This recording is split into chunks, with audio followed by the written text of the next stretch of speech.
So, good morning. This is my second video for today. I did a special one earlier, and now I have Aristo with me.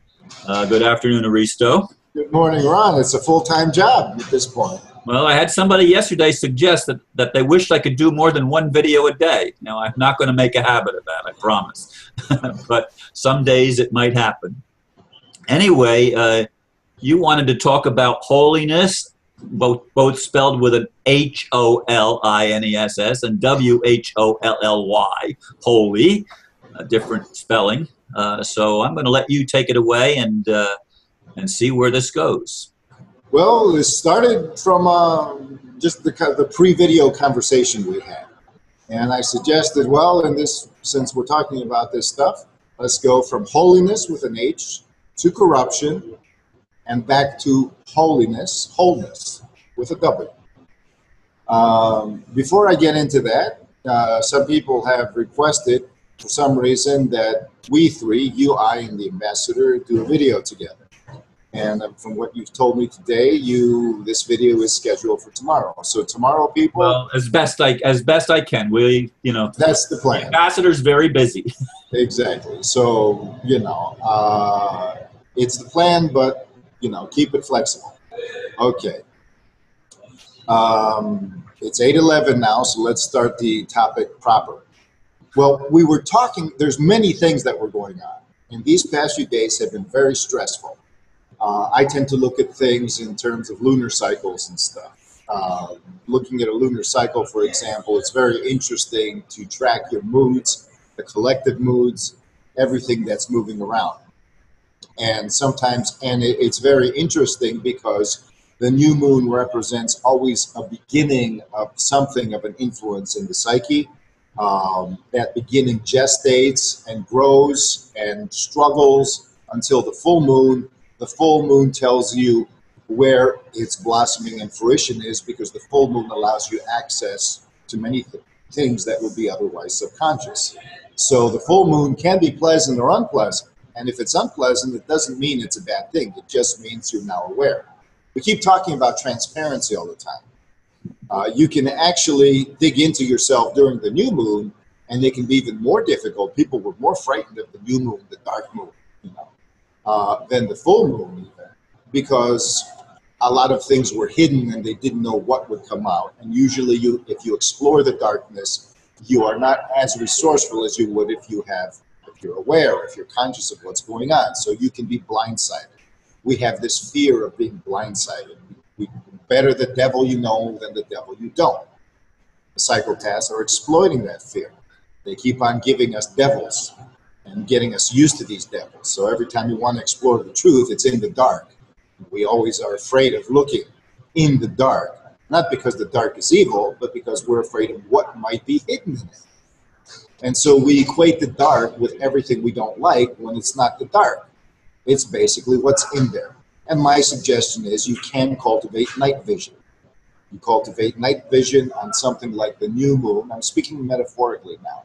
When something is hidden, you can explore it.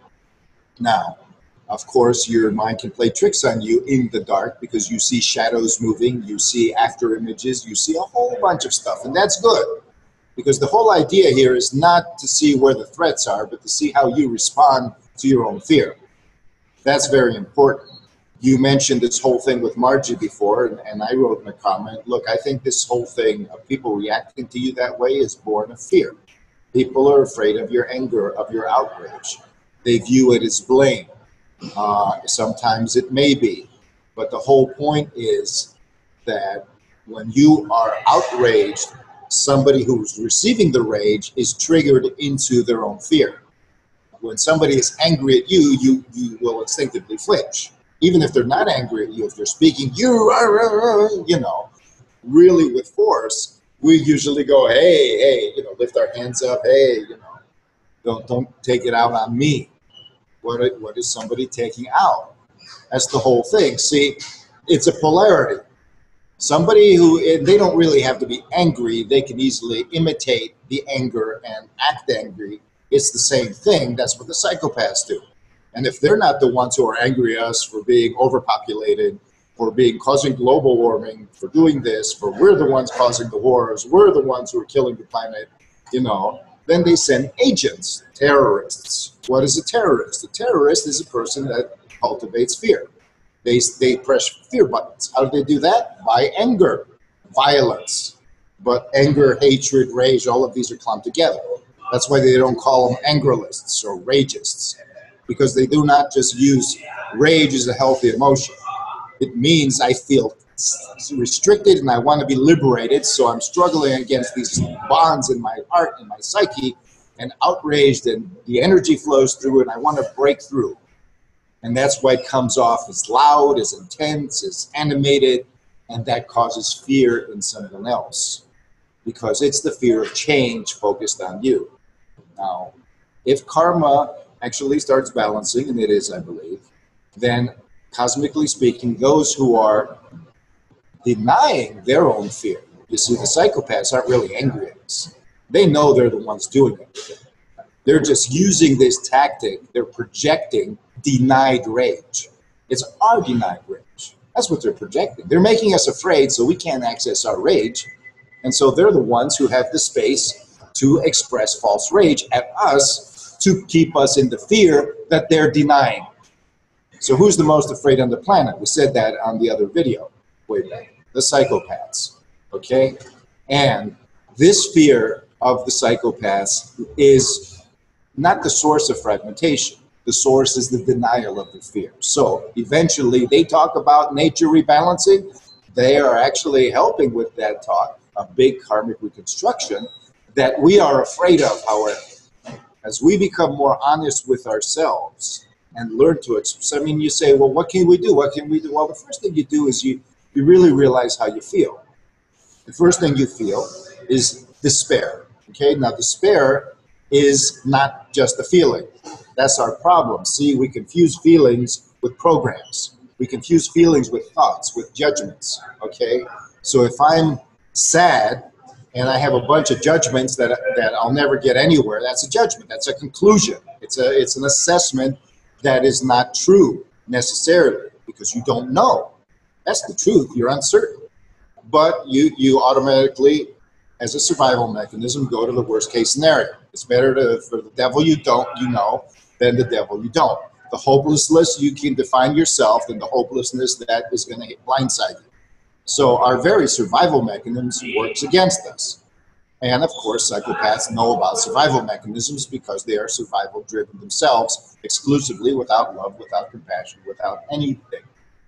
So we are stuck in a situation where we cannot stand up against our old survival mechanisms. And sometimes, and thus this kind of atmosphere, when somebody tries to be holy, they fall into despair. Now, these are natural immune responses. You fall into sadness, grief. Why? Because you perceive the loss of love. Perception of the loss of love, or the reversal of love, or the suppression of love, is sadness. Okay, that's the definition of sadness. If you want to look at anybody who's truly, or anything, or when you were truly sad, it's the perception of the loss of love. And so the emoting that sadness brings is an attempt to re-vibrate love back into your heart, into your soul. But if you have the judgment that it's hopeless, it's meaningless, that you're overwhelmed, overpowered, that never goes anywhere. You become depressed, meaning that instead of it all coming up and out, it goes down and in. It's like, imagine, here's a crass example. You are needing to go to the bathroom to do a number 2, so to speak, and yet you are blocked. Your bowels are blocked. And instead of being purged, you end up tensing and pushing it all deeper in, and you're going to get sick. You're going to feel really bad. You're going to feel heavy, and it's going to become a colon cancer. I don't know what. It's not good. We all know that. But you might be afraid of the purge, because the more you hold it in, the bigger the purge is going to be. So things need to be regulated. But let's go back to what we're talking about. Sadness needs to be extracted out of despair. So it's okay to be sad. That's healthy. When I say it's okay, it's not that I'm giving my approval here. I'm saying it's healthy to be sad. But being depressed is chronic, unresolved sadness that is repressed because of a judgment, because of an evaluation that is faulty. Judgment is faulty evaluation. True evaluation is discernment. So we do not want a judgmental God, for example. We want a discerning God, one that communicates that discernment into our awareness so we can realize the truth. So in that atmosphere, a holy person will despair. They cannot hold their love with everybody, but they're not going to admit that they're in dire straits because they're a holy person. So the dogma, if the dogma reinforces it, fragments of their essences are going to break off. Where are these fragments going to go? Shadow. Exactly. They're going to go behind the scenes and into the dark because they don't want to face the fact that they're falling apart. Imagine if somebody going to a monastery, a Buddhist monastery, oh, you are the holy one, there's terror in the land, everybody's suffering. It's if you go, everybody goes. Well, that person is going to feel a lot of pressure and stress, the Buddhist guy. But he's been taught to deny his ego. He's been taught to deny the worldly. So he's not going to be aware of the stress. So it's like, yes, yes, yes. And where does that go? He can't process it. He can't digest it. He can't reincorporate it. He can't transform it, more importantly. So he can't do his job as a priest, as a representation of grander dynamics of existence, of the essence of existence. So he's living a lie and he doesn't even know it. This is what happens to saints. When people get pissed off, oh, how dare you say, it's not Christian saints, it's just the general, the word doesn't just belong to Christianity or Islam or whatever. It's any person who has opened up to divine realization. Divine realization does not mean worldly actualization of that revelation. Just because you see something doesn't mean you have access to it in the world to express it for others and have them benefit, directly speaking. So when that happens, then the being goes into the next stage. After despair, what do you do to get out of it? You get angry.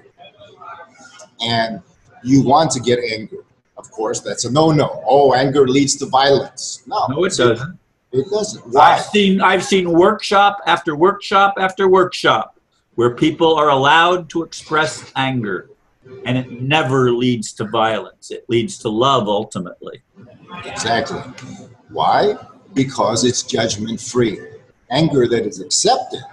See, that's the thing. If somebody's watching you being angry in a video, they are challenged to participate in the video.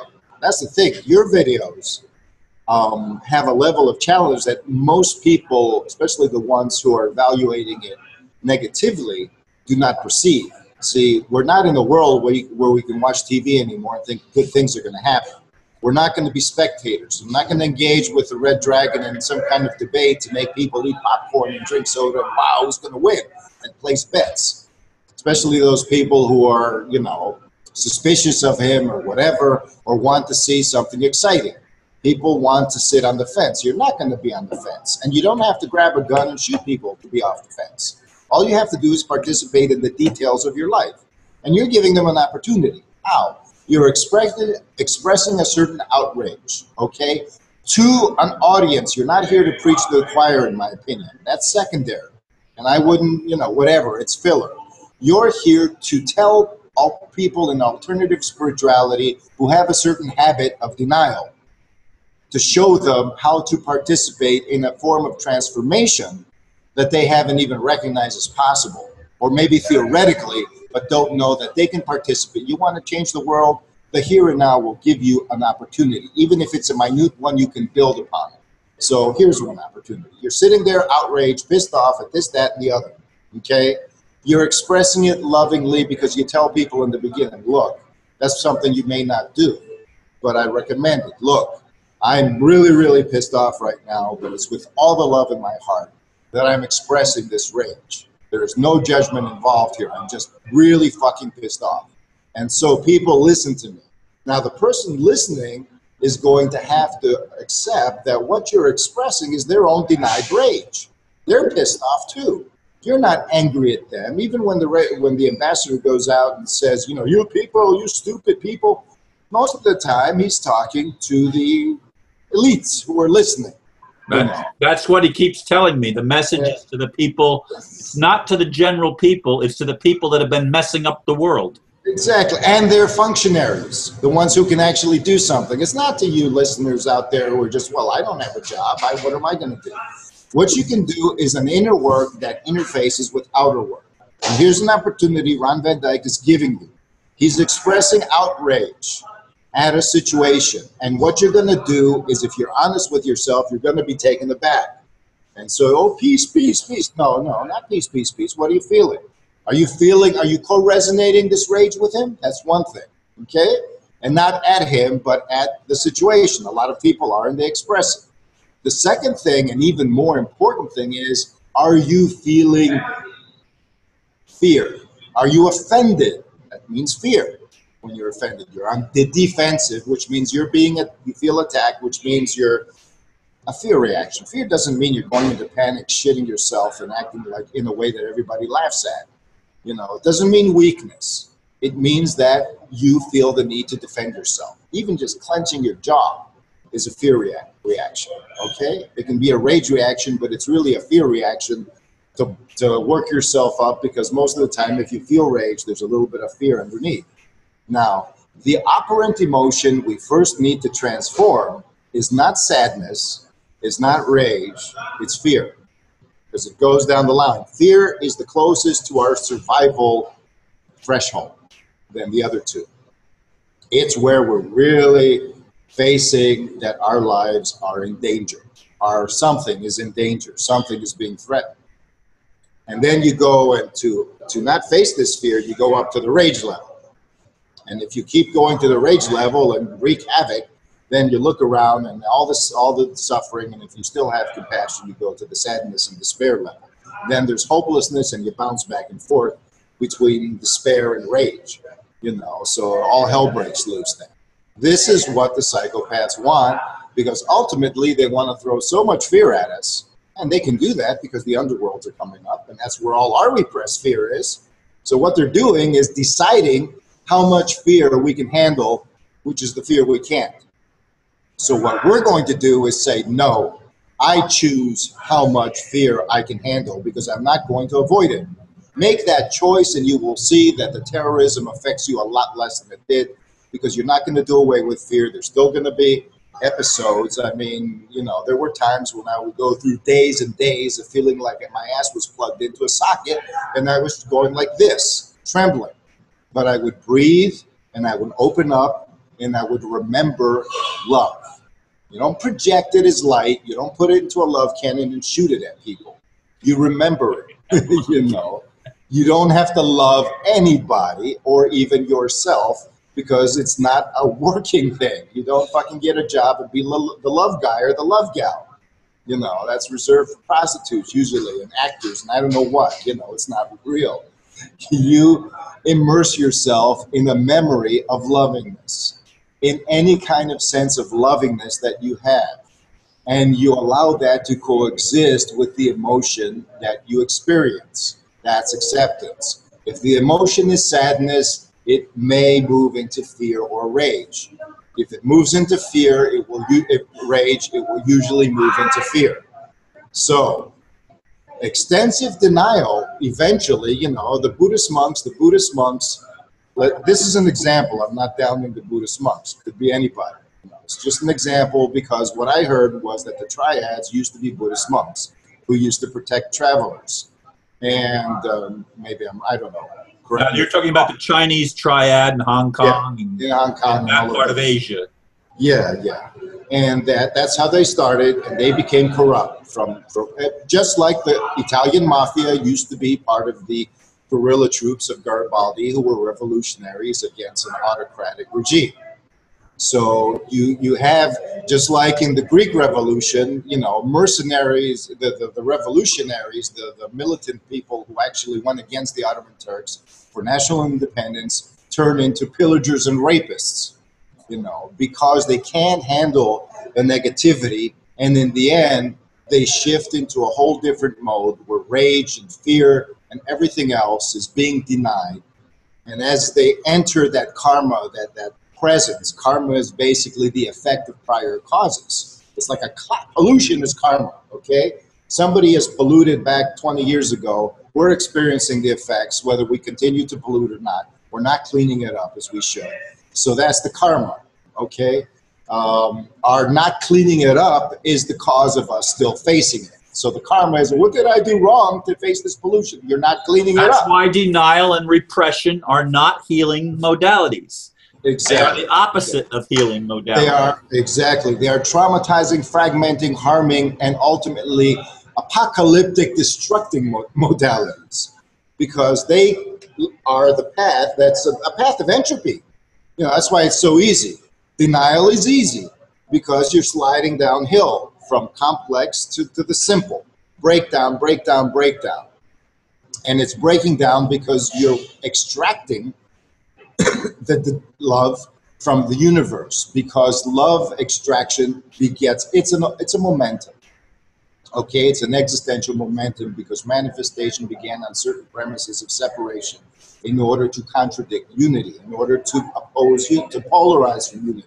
And then the two mate, unity and this separate mass of units come together, and you have an organization called creation, where love is the essence and the binding force, and all of the other parts, the particles, turn into groups of particles, turn into systems of bodies, etc., and a whole wonderful, beautiful thing if love is the binding force. But love is acceptance, and acceptance is not blind, it's loving. So you can't say, well, you have to accept the psychopath, so bend over and take it. That's not loving. You know, come on, where's the love in that? You sit there and suffer. That's sadism. That's sadism on their part. That's masochism on your part. That's great. I have it backwards. You're right. You know, but ask yourself, if there's acceptance, you got to say, where's the love in it? You know, and love is a four-letter word. Okay, it's fucking as intense as fuck is, which is a four-letter word. So shit is. So it should generate the same sense of, oh, you know, that kind of sense of aliveness, of reaction, but in a positive way, rather than pastel colors, little flowers, little teddy bears with angel wings and stuff. No, that's the testosterone deprived, watered down version of that's kindergarten love, man. That's for little kids. That's for kids that are vulnerable, that need to be protected. It's not for people, okay, who are adults. It's not for people who are mature and who are challenged to claim and transmute karma, not by addressing some stupid wrong in the past, but by looking toward the present and redressing the wrongs that they perceive. That, I believe, is partly the message of the ambassador. Regardless of anything else that's going on, it is a correct message. The problem is for people, how do I do this? Well, look where you are. You got to look at all of the things that and I've said this before many times, all of the things that the psychos themselves, the controllers themselves, don't credit. Oh, that's wishful thinking. No, it's not. It's my heart's desire. You know, it's meaningful. No, it's nothing. You don't have free will, you know, because you can't go against me. Of course I have free will. I desire to go against you. Will equals desire. It's just being repressed and I'm not standing up for it, you know. Instead of acting like a little spoiled brat people, you know, where, oh, where's my free will? I don't have it. Well, it's something that you express. It's not something that you possess, that's given to you. Here's your free will, use it. No, it's, you know, do you really want to make a choice? Make a choice. Are you going to act on the choice? Act on the choice. If there's a resistance to it, it doesn't invalidate your free will. It means you got to get more creative. It means you're weak. So your free will is weak. So it's traumatized. You can't experience healthy free will when you're denying your emotions, not just denying, but when you're not digesting the ones you accept. Get the judgments out. Fall into despair. You don't want to be in despair. That's a judgment. Look at where your thoughts are sabotaging the free expression of your sadness. You don't have to go crying, but you feel sad. Eventually, you're going to see that sadness moves. They're called emotions for a reason. They move.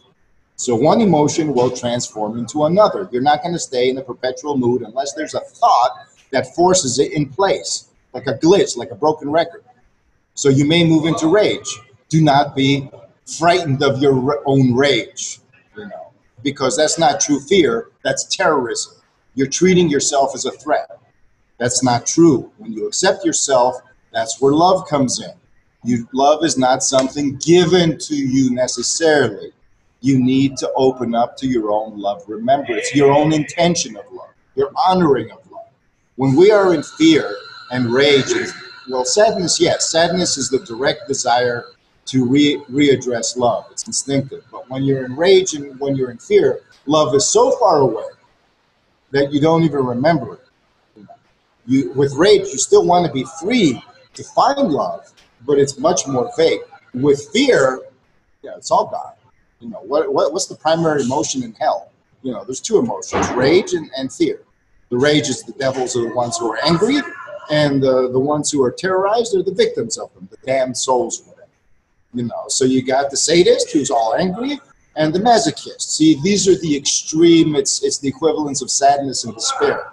See, masochism, sadism, all of these things are compensations of denied rage and denied fear. In reality, if there was acceptance in hell, if you could do the old equation of St. Paul, hope, faith, love.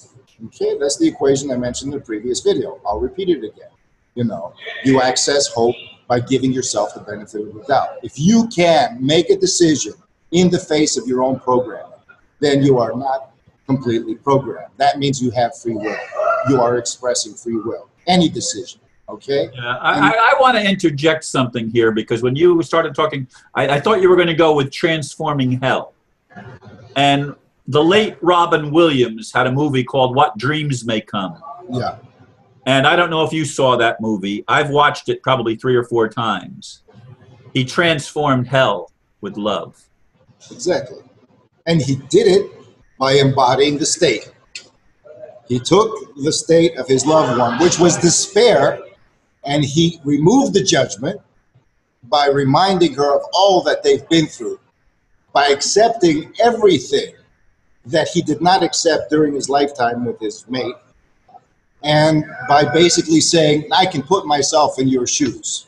And I have the faith because he was her hope.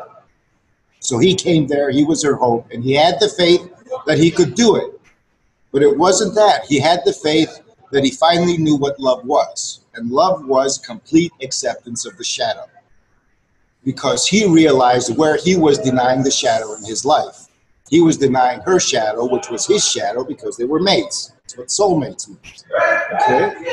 So he accepted her shadow, entered in the position, and she was then in the position to reach in and save him, which is what she wanted in the first place.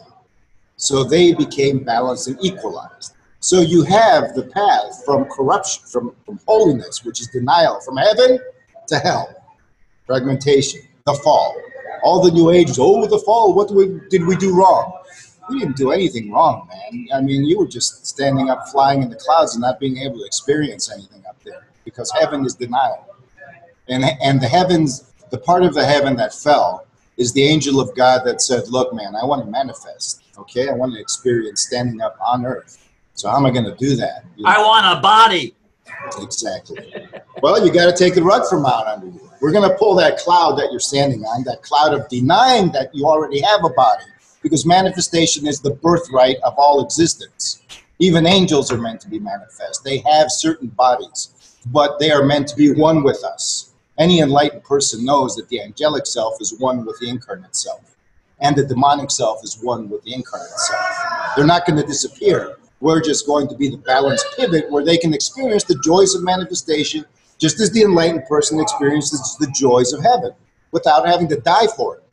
And the demon can experience the redemption of heaven and the joys of manifestation, and all of it becomes a single continuum, including the psychopaths. You don't have to pray for the psychopath individuals. What you need to do is go into your own private hell, which is where you're afraid. Facing your fear does not mean standing up to a certain event of terrorism. On the contrary, it means experiencing and accepting an emotion wherever the opportunity lies to present that emotion to you in a manner that you know is loving. So when you express your videos, you are loving, okay? And so the person who, it's just an opportunity. You're going to find many opportunities in the world. You're going to be able, your free will says, look, no, I do not want the cops to come and take my house. I don't care if I have to bow down or do whatever. It doesn't matter in the beginning, because that is part of my choice under the circumstances of my belief systems and everything. But as I am making this choice, I'm not going to be sitting on my ass and crossing my hands hoping that the storm is going to pass. I'm going to deal with what I can deal with. and thus I am making a difference. And it's not going to stay there. It's going to progress, but it won't progress unless I observe the progress. Look at that movie you mentioned. Everybody was telling Robin Williams, including his, don't go there, don't go there, don't do this, you know. And ultimately you'll die. And he did. He got lost. But he was saved by that which he tried to save. So here's a weird thought. Save the psychopaths and maybe they'll save you. But that doesn't mean you go to the psychopath, because look what Robin Williams did. He didn't go to his wife and said, I'll save you, you know. He did everything. It didn't work. It was all falling apart. The world was collapsing. Everything was coming down until he stepped in and recognized where he was in denial, not where she was wrong. Okay? So where he was in denial. So that's a good movie. It's a very, very good movie to reference. Anybody who's aware of it, look at that final scene and focus on what the hell he did. Because he knew. Whoever wrote that movie had an instinct, and it wasn't the Course in Miracles instinct. Okay, thank God. Okay, the Course in Miracles, what you quoted there, had one thing that's correct. There is a part of us that is untouched by corruption, and that's the part of us that remembers love, unconditionally pure. Okay, that's a small part. It's there to connect and give itself to everything else. It's not there to say, okay, I'm the real part and everything else is a lie. It's there to basically say, okay, even though I'm here, I'm feeling all this terrible crap, I still value love. See, that's the value. I mean, you want to talk about money and currency and everything? It's love, because love leads to human creativity. Love leads to initiative. Love leads to interconnection. Love leads to justice. Justice without love is a tyranny, no matter how much it's phrased. Without love, if you say my freedom ends where your freedom begins, you end up in some communist boundary system. You know, it's all going to go to hell in a handbasket, because holiness cannot exist without love, and denied love can be false holiness. No matter what the trappings are, who we think are holy, well, these people, they were holy in a certain state, and that's why they ended up discarnating or going to heaven or whatever. But they had to go through that path. In the case of the Chinese triads, the very form of a certain faction of monks that was probably so well-meaning, they refused to deny. They were bodhisattvas, okay? Let's put it that way. They were not evil people who got greedy and just, that's the conventional. Let's look at it spiritually. They were people who had so much compassion that they embodied the shadow of all of their enemies that attacked the people they tried to protect, and they could not deal with it. Okay, so they became the shadow. They actually went the whole slide and became the shadow like Robin Williams, and they're trapped. Okay, so how are we going to go and retrieve them? Because unless we retrieve them, not the people, but the essence, we can't retrieve ourselves. Because to retrieve them, we're going to have to find where we're in denial, where we're afraid of rage, where we're afraid of our own fear and everything. So that's what I wanted to say today. This is a long, drawn-out topic. But the path back, and I'm glad you mentioned that movie, because it cuts this video short easily. And I can just go, look at what Robin Williams did. Path from fragmentation back to wholeness in the middle, between holiness and corruption, good and evil. You don't have to be good. You don't have to be evil. Be yourself. That should be enough. You know, be yourself. That's a subtitle. Yourself is loving. Otherwise, you're not yourself. So if you're not loving you don't remember love. I don't mean perfectly love. People use that as a judgment, and that is wrong, people, to actually use love as a mechanism to control others no matter what you're saying. Oh, you're not being loving. That's none of your business. You know, you're not directly, when you actually manipulate somebody psychologically, that. Look at yourself and say, okay, if I was loving, how would I see this? You know, you end up tolerating. Then you might say, this is fucking scary, so I have to be neutral. No, there's a part of you that's not neutral, but balanced. And around that balance, around that part that knows that you're not irredeemably destroyed and screwed. It knows that there's no such thing as true despair. It's a lie. Despair is a lie. Hell is thus a lie. I'm not talking about the realm of suffering, but hell, where you abandon all hope and it's permanent, eternal damnation. In that sense, that's a lie. So prove that line. Go to hell within, where you are suffering. Find the part and all those parts that have suffered, and eventually you will have the power to do what Robin Williams did, to go to hell and redeem the ones that need redemption, both the victims in hell and the perpetrators in hell after them. We will find out how to do this. Details will be revealed, but we have to take a start. Ron is helping the introductory course without even realizing it. He's sharing his passion. How are your responses to his passion? Can you feel the fear of your defense mechanisms? Can you forgive yourself? And can you co-rage with him? And when you co-rage, can you move back up into the sadness and then open up to love? And from there, let's see where it goes, because your last video was one of prayer.